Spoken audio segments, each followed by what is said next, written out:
முறைகேடான சொத்து குவிப்பு. யாழில் 11 பேருக்கு எதிரான விசாரணை தீவிரம். இசாரா சவந்தி தொடர்பில் பதறும் ராஜபக்சக்கள். உண்மையை வெளிப்படுத்திய சமல்.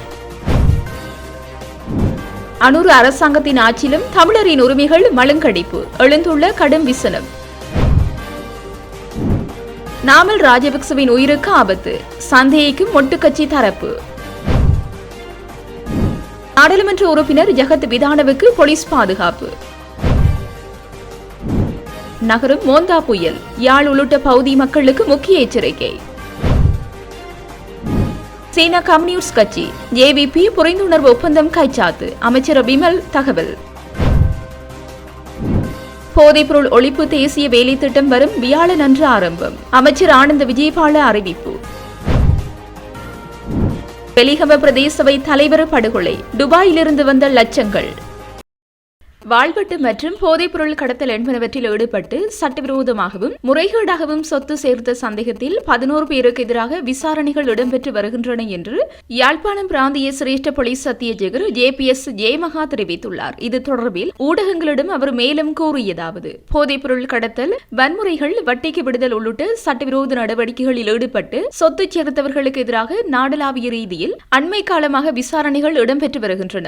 யாழ்ப்பாணம் மாவட்டத்தில் இதுவரை 11 பேர் இந்த விசாரணை வளையத்திற்குள் கொண்டுவரப்பட்டுள்ளனர். சந்தேக நபர்களுக்கு சொந்தமான சொகுசு கார்கள், ஆடம்பர விடுதிகள், ராள் பண்ணைகள், உள்ளூரிலும் வெளிமாவட்டங்களிலும் பல்பொருள் அங்காடிகள் என்பன உள்ளன. அந்த சொத்துக்கள் தொடர்பில் முழுமையான புலன் விசாரணைகள் இடம்பெற்று வருகின்றன. அவை சட்டவிரோதமாக பெறப்பட்டவை என்பது உறுதிப்படுத்தப்பட்டால் அந்த சொத்துக்கள் அனைத்தும் முடக்கப்படும் என்றும் குறிப்பிட்டுள்ளார்.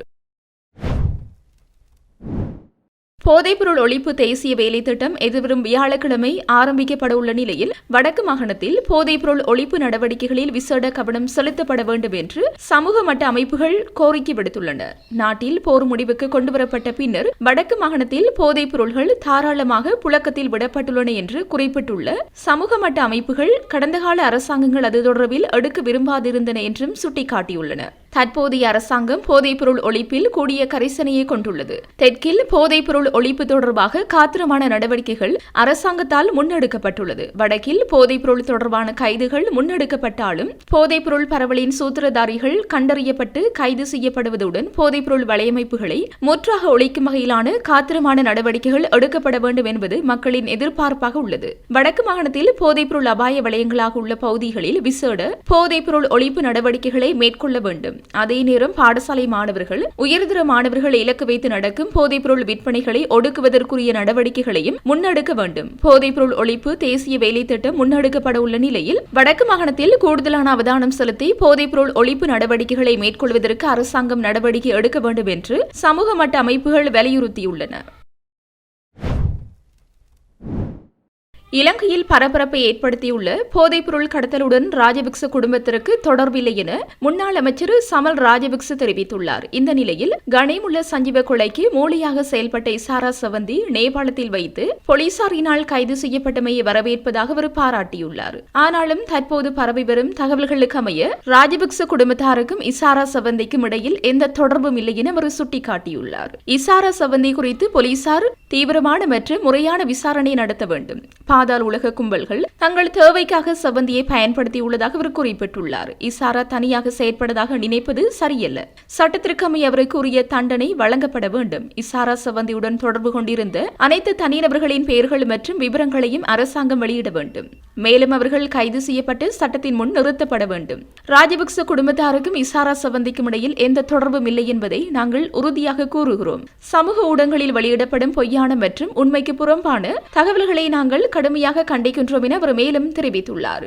குற்றச் செயல்களுடன் தொடர்புடைய இசாரா சவந்தி கைது செய்யப்பட்டமை தொடர்பில் நாடாளுமன்ற உறுப்பினர் நாமல் ராஜபக்சவும் கருத்து வெளியிட்டு சர்ச்சையில் சிக்கியிருந்தமை குறிப்பிடத்தக்கது.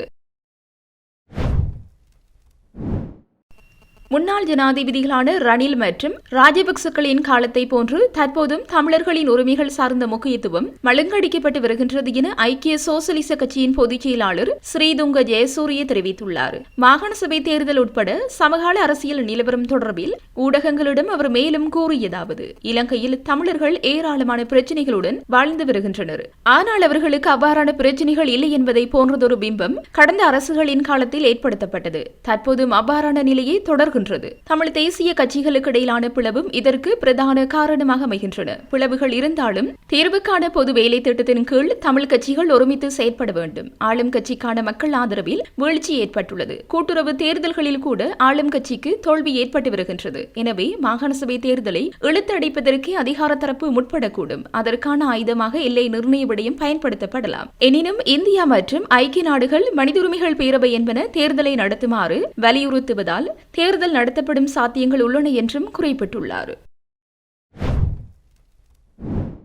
நாடாளுமன்ற உறுப்பினர் நாமல் ராஜபக்சவின் உயிருக்கு இந்த அரசாங்கத்தினால் ஆபத்து ஏற்படுவதற்கான திட்டம் உள்ளது என்று கடுமையான சந்தேகம் தனக்கு இருப்பதாக வழக்கறிஞர் மனோஜ் கமகே தெரிவித்துள்ளார்.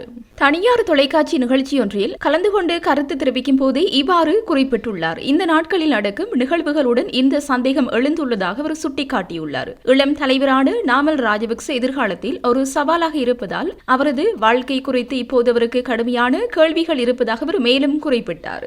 வழக்கறிஞர் சுட்டிக்காட்டுவது போல் தற்போது காவலில் உள்ள ஒருவரின் தொலைபேசியில் நாமல் என்ற பெயர் இருந்ததாக தகவல் கிடைத்துள்ளது. இருப்பினும் அது யார் என்பது தனக்கு தெரியும் என்று அவர் தெரிவித்தார். இது நாமல் ராஜபக்சவுக்கு பாதாள உலக தொடர்புகள் இருப்பதை காட்டி அவரது வாழ்க்கையில் மாற்றத்தை ஏற்படுத்தும் திட்டமாக இருக்கலாம் என்றும் அவர் குற்றம் சாட்டியுள்ளார். மறுநாள் நாமல் ராஜபக்ச சுட்டுக் கொல்லப்படலாம் என்ற அச்சத்தை அவர் மேலும் வெளிப்படுத்தி அதுவும் இந்த பாதாள உலகத்தின் ஒரு பிரச்சினை என்று கூறினார். ஒரு கட்சியாக ராஜபக்சர்கள் இனி பொய் சொல்லி அழிக்கப்பட அனுமதிக்க மாட்டேன் என்று வழக்கறிஞர் வலியுறுத்தியுள்ளார். இந்த நாட்டில் யாரு கொல்லப்பட்டாலும் அது பாதாள உலக பிரச்சினை என்று கூறப்படுவதாக வழக்கறிஞர் மனோஜ் கமகே குறிப்பிட்டுள்ளார். இந்த நாட்டின் சட்டத்தை மதிக்கும் குடிமகனாக அரசாங்கத்தை சவால் செய்யும் அனைத்து மக்களின் உயிருக்கும் கடுமையான அச்சுறுத்தல் இருப்பதை அவர் காண்கிறார். பொதுவாக இதுபோன்ற அச்சுறுத்தல் விடுக்கப்படும் போது போலீசார் பாதுகாப்பு வழங்குகிறார்கள். ஆனால் இன்று போலீசார் அவர்கள் கொல்லப்படும் வரை அமைதியாக காத்திருக்கிறார்கள் என்று அவர் சுட்டிக்காட்டுகிறார். ஊடக அறிக்கைகளை மேற்கோள் காட்டி ஒரு குறிப்பிட்ட கடிதத்தை வெளியிடும் நேரத்தில் போலீசார் கொலை மிரட்டல் இல்லை என்று கூறியதாகவும் இப்போதெல்லாம் அவர்கள் சுட்டுக் கொல்லப்பட்டால் மட்டுமே கொலை மிரட்டல் இருப்பதாக கருதுவதாகவும் அவர் கூறுகிறார். இந்த நிலைமை ஆபத்தானது என்று வழக்கறிஞர் மனோஜ் கமகே மேலும் தெரிவித்துள்ளார். ஐக்கிய மக்கள் சக்தியின் களுத்துறை மாவட்ட நாடாளுமன்ற உறுப்பினர் ஜகத் விதானவுக்கு ஏற்பட்டுள்ள உயிர் அச்சுறுத்தலை கவனத்திற்கொண்டு அவருக்கு போலீஸ் பாதுகாப்பு வழங்கப்பட்டுள்ளது. போலீஸ் அதிபரின் அறிவுறுத்தலின் பேரில் அவருக்கு பாதுகாப்பு வழங்க 2 போலீசார் நியமிக்கப்பட்டுள்ளனர். நாடாளுமன்ற உறுப்பினர் ஜகத் விதான தனக்கு உயிர் அச்சுறுத்தல் ஏற்பட்டிருப்பதன் காரணமாக பாதுகாப்பு வழங்குமாறு சபாநாயகர் மற்றும் போலீஸ் அதிபரிடம் கோரிக்கை விடுத்திருந்தார். அதன் அடிப்படையிலேயே தற்போது அவருக்கு போலீஸ் பாதுகாப்பு வழங்கப்பட்டுள்ளது. வடக்கு, வடமத்திய, மேற்கு, சப்ரகமுவ, மத்திய மற்றும் வடமேற்கு மாகாணங்களிலும் காலி மற்றும் மாத்தறை மாவட்டங்களிலும் பல தடவைகள் மழை பெய்யக்கூடும் என வளிமண்டலவியல் திணைக்களம் எதிர்வு கூறியுள்ளது. வளிமண்டலவியல் திணைக்களம் இன்று வெளியிட்டுள்ள அறிக்கையில் இதனை தெரிவித்துள்ளது. மத்திய மலைநாட்டின் மேற்கு சரிவுகள் சப்ரகமுவ, மத்திய, தென், வடக்கு, வடமத்திய மற்றும் வடமேல் மாகாணங்களிலும் திருகோணமலை மற்றும் மட்டக்களப்பு மாவட்டங்களிலும் அவ்வப்போது மணிக்கு சுமார் 50 தொடக்கம் 60 கிலோமீட்டர் வேகத்தில் பலத்த காற்று வீசக்கூடும் என இந்த திணைக்களம் வெளியிட்டுள்ள வானிலை முன் அறிவிப்பில் தெரிவிக்கப்பட்டுள்ளது. இடியுடன் கூடிய மழையுடன் தற்காலிகமாக பலத்த காற்று மற்றும் மின்னல் தாக்கத்தால் ஏற்படும் ஆபத்துகளை குறைப்பதற்கு தேவையான நடவடிக்கைகளை எடுக்குமாறு வளிமண்டலவியல் திணைக்களம் பொதுமக்களை அறிவுறுத்தியுள்ளது. தென்கிழக்கு வங்காள விரிகுடா மற்றும் அதையொட்டிய தென்மேற்கு வங்காள விரிகுடாவில் ஏற்பட்ட ஆழமான காற்றழுத்த தாழ்வு நிலை மேற்கு வடமேற்கு நோக்கி நகர்ந்து மோந்தா என்ற புயலாக தீவிரமடைந்து அக்டோபர் 26, 2025 அன்று இரவு 11:30 மணிக்கு தென்மேற்கு மற்றும் அதையொட்டிய தென்கிழக்கு வங்காள விரிகுடாவில் முல்லைத்தீவிலிருந்து வடகிழக்கே சுமார் 610 கிலோமீட்டர் தொலைவில் நிலை கொண்டுள்ளது. இந்த நிலை வடக்கு வடமேற்கு நோக்கி நகர்ந்து அக்டோபர் 28, 2025 அன்று காலை ஒரு புயலாக மேலும் தீவிரமடைந்து அக்டோபர் 28 அன்று மாலை அல்லது இரவு ஆந்திர பிரதேச கடற்கரையை கடக்கும் என்று எதிர்பார்க்கப்படுகிறது. எனவே காங்கேசன்துறையிலிருந்து திருகோணமலை வழியாக மட்டக்களப்பு வரையிலான கடற்கரைக்கு அப்பாற்பட்ட ஆழம் குறைந்த கடற்பரப்புகளிலே கடலில் பயணம் செய்வோரும் மீனவ சமூகமும் மறு அறிவித்தல் வரை நடவடிக்கைகளில் ஈடுபடுவதை தவிர்த்துக் கொள்ளுமாறு அறிவுறுத்தப்படுகின்றார்கள். காலியிலிருந்து ஹம்பாந்தோட்டை ஊடாக பொத்துவில் வரையான கரையோரத்திற்கு அப்பாற்பட்ட ஆழம் குறைந்த கடற்பரப்புகளில் நடவடிக்கைகளில் ஈடுபடும் கடலில் பயணம் செய்வோரும் மீனவ சமூகமும் இவ்விடயம் தொடர்பாக அவதானமாக இருக்குமாறு அறிவுறுத்தப்பட்டுள்ளனர். திருகோணமலையிலிருந்து காங்கேசன்துறை, மன்னார் மற்றும் கொழும்பு ஊடாக காலி வரையான கரையோரத்திற்கு அப்பாற்பட்ட கடற்பரப்புகளில் அவ்வப்போது மழையோ அல்லது இடியுடன் கூடிய மழையோ பெய்யக்கூடிய சாத்தியம் காணப்படுகின்றது. நாட்டை சூழ உள்ள கடற்பரப்புகள் ஓரளவு கொந்தளிப்பாக காணப்படுவதுடன் அவ்வப்போது கொந்தளிப்பாக காணப்படும் என எதிர்பார்க்கப்படுகின்றது. இடியுடன் கூடிய மழை பெய்யும் நேரங்களில் கடற்பகுதிகளில் அவ்வப்போது பலமான காற்று வீசுவதுடன் அக்கடற்பிரதேசங்கள் மிகவும் கொந்தளிப்பாகவும் காணப்படும் என வளிமண்டலவியல் திணைக்களம் தெரிவித்துள்ளது. அனுர தலைமையிலான தேசிய மக்கள் சக்தி அரசாங்கம் சீனாவுடன் அரசியல் உறவை மிக ஆழமாகவும் சோசலிச கொள்கைக்கேற்ப மேம்படுத்தவும் எடுத்துள்ள செயற்பாடுகளின் ஒரு பகுதியாக ஒப்பந்தம் ஒன்று கைச்சாத்திடப்பட்டுள்ளது. தேசிய மக்கள் சக்தியின் பிரதான அங்கமான ஜேவிபி சீன கம்யூனிஸ்ட் கட்சியுடன் புரிந்துணர்வு ஒப்பந்தம் ஒன்றை கைச்சாத்திட்டுள்ளது. ஜேவிபியின் தேசிய சபை உறுப்பினரான போக்குவரத்து நெடுஞ்சாலைகள் மற்றும் நகர அபிவிருத்தி அமைச்சர் விமல் ரத்நாயக்க அண்மையில் சீனாவிற்கு சுற்றுப்பயணம் மேற்கொண்டு சீன கம்யூனிஸ்ட் கட்சியின் மூத்த உறுப்பினர்களுடன் உரையாடினார். குறிப்பாக சீன கம்யூனிஸ்ட் கட்சியின் சர்வதேச துறை தலைவர் லியூ ஹைக்சிங் உள்ளிட்ட பிரதிநிதிகளுடன் பேச்சுவார்த்தை நடத்தியதாக அமைச்சர் ரத்நாயக்க தனது முகநூல் பதிவில் தெரிவித்துள்ளார். சீனாவை மீண்டும் கட்டியெழுப்ப ஸ்திரத்தன்மையை நிலைநிறுத்துவது, மக்களின் நம்பிக்கையை வென்றெடுப்பது, முற்போக்கான சீர்திருத்தங்கள் மூலம் வளர்ச்சியை உந்துதல், வலுவான ஊழல் எதிர்ப்பு நடவடிக்கைகளை செயல்படுத்துதல் மற்றும் கட்சி ஒழுக்கத்தை பேணுதல் ஆகியவற்றில் சிபிசியின் அர்ப்பணிப்பு குறித்து சீன கம்யூனிஸ்ட் கட்சியுடன் விரிவாக பேசியுள்ளதாக அந்த பதிவில் குறிப்பிட்டுள்ளார். சுற்றுச்சூழல் பாதுகாப்பு, சமூக நலன் மற்றும் பாதுகாப்பு ஆகியவற்றின் முக்கியத்துவத்தை சீன கம்யூனிஸ்ட் கட்சி வலியுறுத்தியுள்ளது எனவும் தெரிவித்திருக்கிறார். சமீபத்தில் கட்சியின் சர்வதேச துறையின் தலைவராக இருந்த 61 வயதான லியூ ஜியான்சோவுக்கு பதிலாக லியூ புதிய பதவியில் பொறுப்பேற்றார். லியூ ஹைக்சிங் முன்னர் தேசிய பாதுகாப்பை மேற்பார்வையிடும் சக்தி வாய்ந்த கட்சியின் மூத்த செயற்பாட்டாளராக பணியாற்றினார். அவர் 1980களில் பாரிஸில் படித்தார். அவர் ஐரோப்பிய விவகாரங்களில் நிபுணத்துவம் பெற்ற ஒருவர். ஐக்கிய தேசிய கட்சி, ஸ்ரீலங்கா பொதுஜன பெரமுன மற்றும் ஐக்கிய மக்கள் சக்தி ஆகிய இலங்கையின் அனைத்து முக்கிய அரசியல் கட்சிகளுடனும் சீன கம்யூனிஸ்ட் கட்சி உறவை பேணுகிறது. ஜனாதிபதி அனுரகுமார திசாநாயக்க இந்த வருட ஆரம்பத்தில் பீஜிங்கிற்கு பயணம் செய்தார். விமல் ரத்நாயக்கவின் பயணத்தில் அப்போது கலந்துரையாடப்பட்ட பகுதிகள் குறித்தும் கவனம் செலுத்தப்பட்டது. விமல் ரத்நாயக்கவுக்கு முன்னதாக ஜேபிபியின் பொதுச் செயலாளர் டில்வின் சில்வா சீனாவுக்கு சுற்றுப்பயணம் செய்து சீன கம்யூனிஸ்ட் கட்சி தலைவர்களுடன் பேச்சுவார்த்தை நடத்தியிருந்தார். தேசிய மக்கள் சக்தி அரசாங்கத்தினால் முன்வைக்கப்பட உள்ள புதிய அரசியலமைப்பின் மூலம் தமிழர்களுக்கான குறைந்தபட்ச அதிகாரங்களும் நீக்கப்படும் அபாயம் எழுந்துள்ளதாக அரசியல் விமர்சகர்கள் சுட்டிக்காட்டுகின்றனர். புதிய அரசியலமைப்பின் ஊடாக தமிழர்களுக்கான அரசியல் தீர்வொன்றை முன்வைக்க ஆலோசித்து வரும் தேசிய மக்கள் சக்தி அரசின் மேலிடம் அப்படியான தீர்வை வழங்கும் பட்சத்தில் ஏற்கனவே தமிழர்களுக்கு அதிகாரங்களை பகிரும் ஏற்பாடுகளை கொண்ட மாகாண சபை முறைமையை முற்றாக நீக்கிவிடுவதற்கு உத்தேசித்துள்ளதாக தகவல்கள் கசிந்துள்ளன. மாகாண சபை முறைமையினை இந்தியா இங்கே பரிந்துரைத்துள்ளதாலும் மாகாண சபை முறைமையில் தொடர் ஈடுபாட்டை இந்தியா காட்டி வருவதாலும் இந்த முறைமை நீக்கம் குறித்து புதுடில்லிக்கு நேரடியாக விளக்கம் அளிக்க ஜேபிபியின் உயர்மட்ட பிரமுகர்கள் குழுவொன்று தயாராகி வருவதாகவும் தகவல்கள் கூறுகின்றன.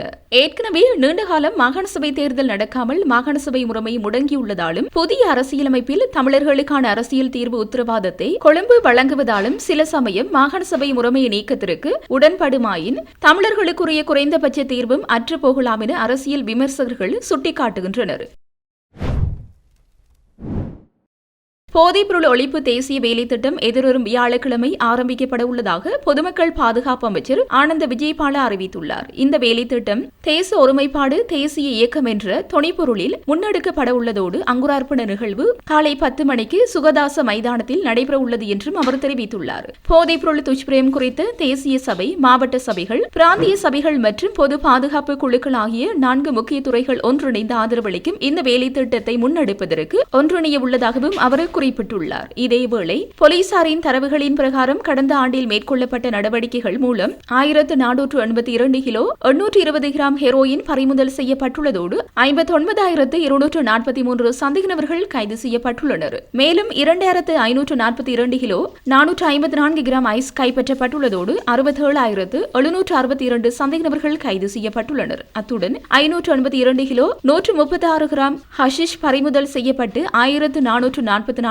கைதுகளும் இடம்பெற்றுள்ளன. 14,434 கிலோ 468 கிராம் கஞ்சா பறிமுதல் செய்யப்பட்டுள்ளதோடு 59,482 கைதுகளும் முன்னெடுக்கப்பட்டுள்ளன. மேலும் 32 கிலோ 642 கிராம் ஹொக்கைன் கைப்பற்றப்பட்டுள்ளதோடு 96 நபர்கள் கைது செய்யப்பட்டுள்ளனர். அதே நேரம் 39,617 போதை மாத்திரைகள் மீட்கப்பட்டுள்ளதோடு அவற்றை விநியோகித்த 2,921 சந்தேக நபர்களும் கைது செய்யப்பட்டுள்ளமை குறிப்பிடத்தக்கது. களுத்துறை தெற்கு முன்னாள் போலீஸ் பொறுப்பதிகாரி பாதாள உலக குழுவினருக்கு போலீஸ் துப்பாக்கியை வழங்கியுள்ளதாக போலீஸ் விசாரணைகளில் தெரியவந்துள்ளது. கடந்த அக்டோபர் மாதம் 11ஆம் தேதி களுத்துறை தெற்கு பகுதியில் மோட்டார் சைக்கிள் திருத்தும் நிலையத்திற்கு துப்பாக்கி பிரயோகம் நடத்தப்பட்டுள்ளது.